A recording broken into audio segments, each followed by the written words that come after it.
What's up? Welcome in. Ryan Chapman here for the AllSooners Softball Show, wrapping up Oklahoma's big weekend. It was Mary Nutter Week in college softball as the Sooners headed to the West Coast to link up at the Mary Nutter Collegiate Challenge, where they finished a perfect 5-0. The delays due to UCLA and Nebraska and UCLA and Northwestern couldn't hold the Sooners down. They notched a pair of Power 5 victories on Friday, one over Mississippi State, one over Wisconsin. They circled back, and Kirsten Deal pitched a gem on Saturday for the Sooners to shut out San Diego State, and then everybody came back in on Sunday. Wins over Seattle and Loyola Marymount. We're going to break all that down next, along with Alex Storako. Yeah, she didn't hate it too much. She joined the show one more time.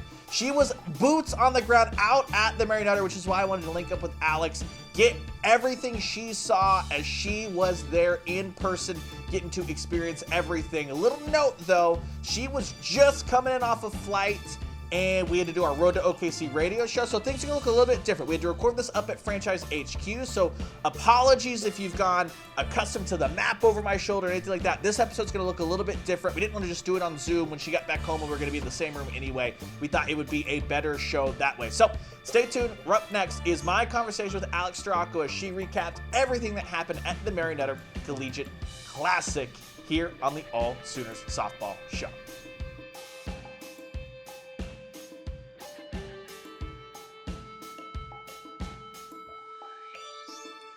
What's up? Like I said, Ryan Chapman, Alex Storako here at Franchise Studios again.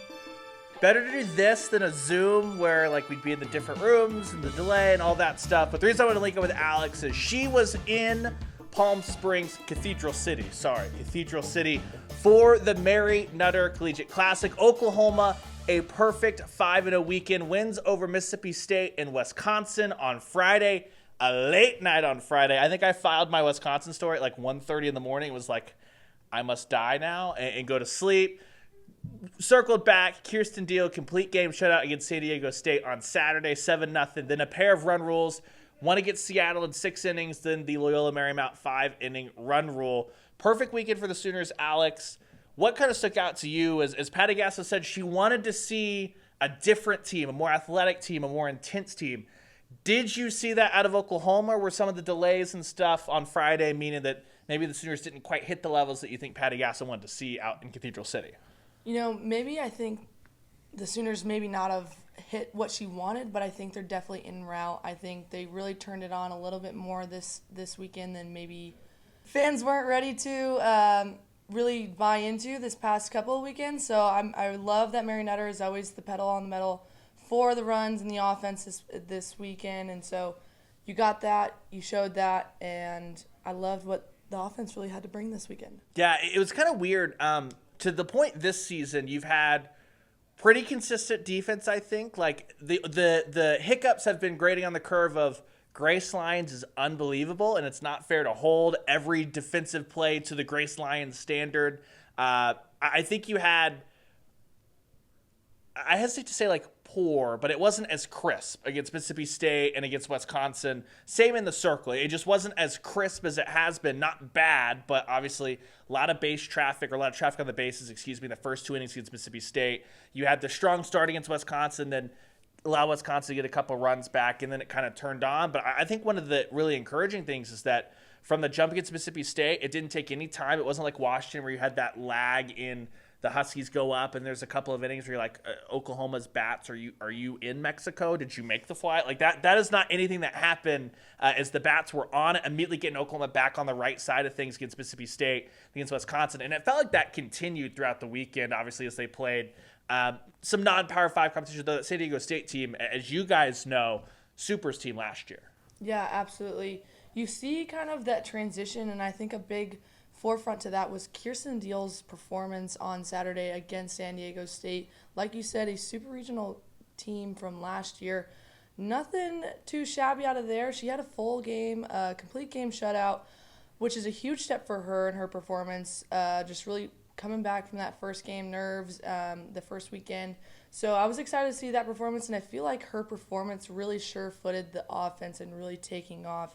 You saw that explosion out of a couple hitters, and I was excited to see that the pitching and the offense really mixed to an Oklahoma Sooner couple W's. Yeah, and I think you saw, too, a recognition from both Patty Gasso and Jennifer Rocha about what Kirsten Deal was doing is 3 hits allowed. That's it. No walks. 1 hit batter, but I think it was 6 strikeouts across those 7 complete innings. You've seen at different points this year, if you watched the AllSooners Softball Show last week talking about S.J. Guerin, that in that second performance she was cooking, then Patty Gasso looks up and says, oh, we're about to run rule this team. We want to get some other pitchers in. They liked what Kirsten Deal was doing so much that they just said, girl, you're going to do the first complete game for the entire staff all year long. It's not a run rule, anything like that. And I think you saw just a recognition of Kirsten Deal this weekend. She's pitched 14 and some change innings total.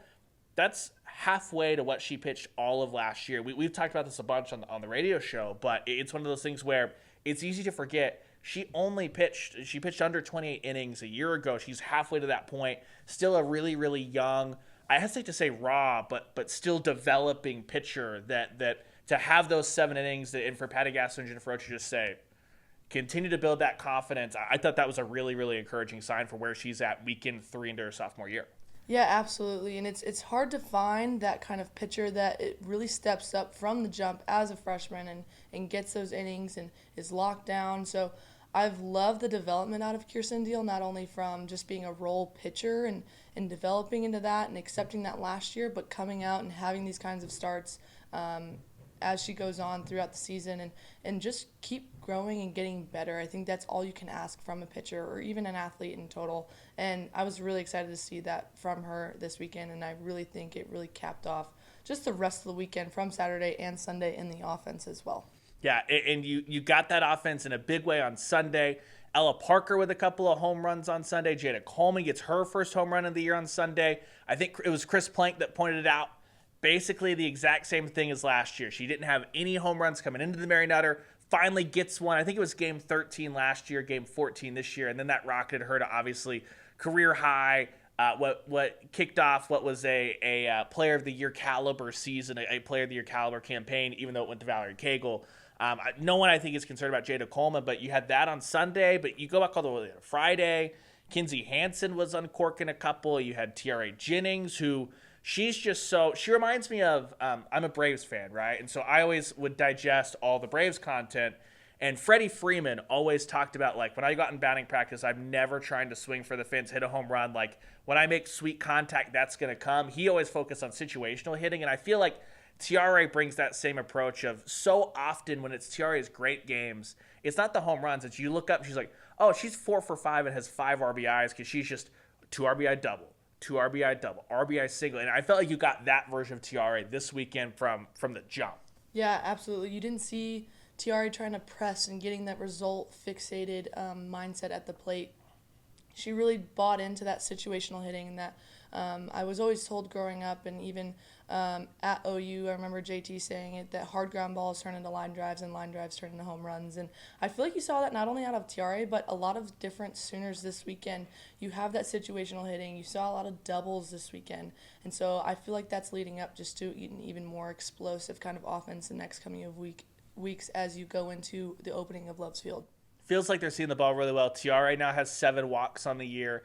Ella Parker, the true freshman, 7 walks on the year. Sid Sanders, 7 walks on the year. Feels like Ella Parker, she reminds me a lot of Sydney Sanders, where even last year at the beginning where Sydney Sanders wasn't hitting the same kind of home runs that she hit at Arizona State, you could see the way she would have really long at-bats and draw those walks. You could tell, like, the plate discipline's there. It was just a matter of settling in. Ella Parker feels like hasn't had that settling in period. She's just been excellent from the jump. Cassie Pickering was a good again. So you've got a couple of true freshmen leading the way there. It leads up to what it shapes up to be the potential to be a really exciting opening weekend at Love's Field. We're going to preview that on Thursday. So come back here to the AllSooners Softball Show. But you think about the way that Riley Boone has been as consistent as can be from the jump, the way that Pickering and Parker are hitting, the way that it feels like Kinsey Hansen, Jada Coleman, Tiare Jennings are working their way into the year. It seems like it's the recipe for maybe this upcoming weekend to be that absolute explosion where maybe you see one of those 14-0 style run rules, and it happens in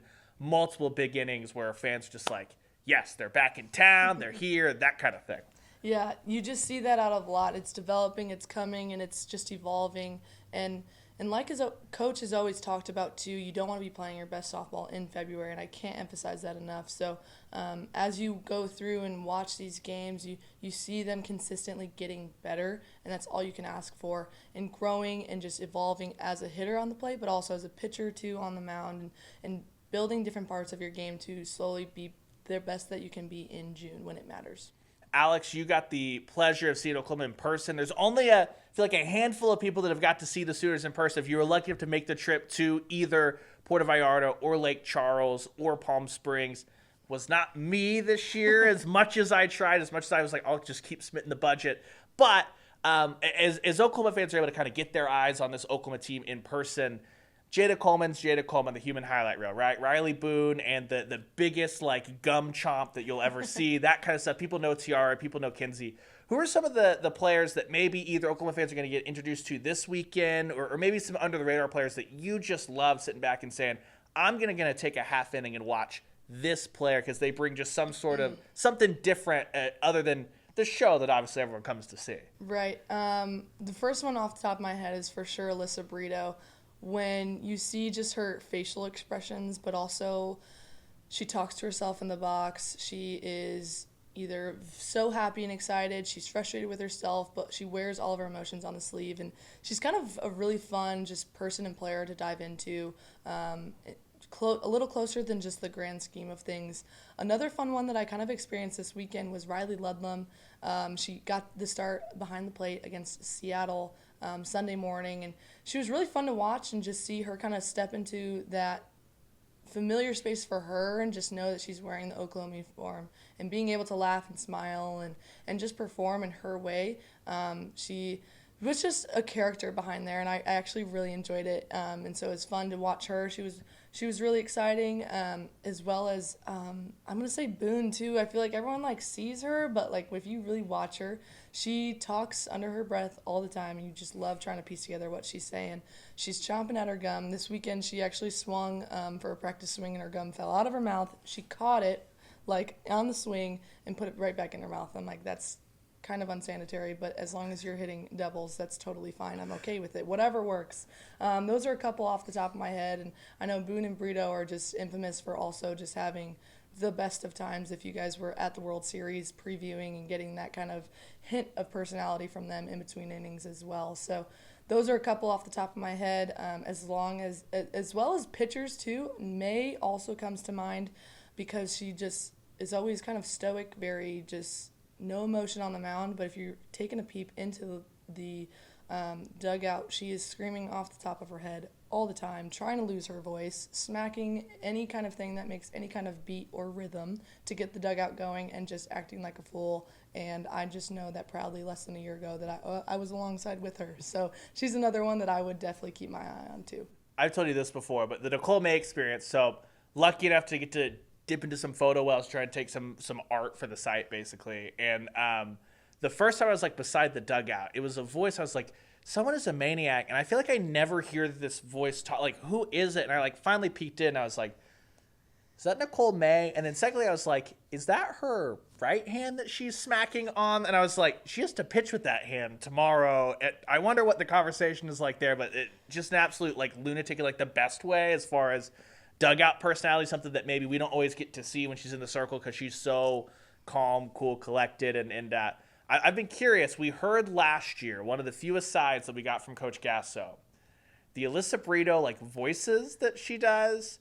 Is that something that like when she's talking to herself, if you missed it, apparently she does like, Coach Gasso said that she should go into like cartoon voiceover, stuff like that. She does so many voices. First off, what is that like? And secondly, do you imagine her like talking to herself in all the voices, or is there like a very locked in, like this is Alyssa Brito during the game when she's talking to herself, she's just in her normal, like the normal Alyssa Brito voice? Yeah, I feel like it depends in kind of the setting that it may be. Okay. Now, if it's Brito running onto the field after maybe a ground ball, she got out, she's talking to herself while she's taking ground balls, it's definitely a locked in Brito, frustrated maybe about a game plan or something like that, or her own approach. But when it's like messing around in a huddle before they break for the field, you're seeing the laugh, you're seeing like the tongue and like just being a goofball. A big thing is she loves to be expressive with her hands and just being like I don't know. It's a sight to see. A hand talker, like one of the big, for just sure. like She okay. was one I previously lived with, and when I tell you a conversation was her actively practicing her takes Nice. during a conversation in the kitchen, that was a big part of Alyssa Brito as well. She's nothing short in her personality, and so Coach also loves to imitate or try to imitate those voices as well. And when you see Coach trying to dive into it, all you just got to do is laugh and shake your head. Speaking of Coach, one other thing, she'll hate this, but I don't think she hops on YouTube to watch this show very often, so probably a good thing. Although, if you're there, Coach, please thumbs up and leave a comment. It really helps us for reach on YouTube. But I just remember back to the announcement press conference of Love's Field. She was talking about, I'm joking, like I'm definitely going to be coaching at least through Love's Field. She's like, I'm going to be in that third base box, stuff like that. But something that I'm sure you've experienced her talking about last year, the Hall of Fame game against Texas that set the record, her trying to take a moment to tell you guys, like, please take this in and understand that this is special. This is not normal. This does not happen at every softball program in the country. I can't wait to see bottom of the first inning against Miami of Ohio, Patty Gasso steps into that third base dugout.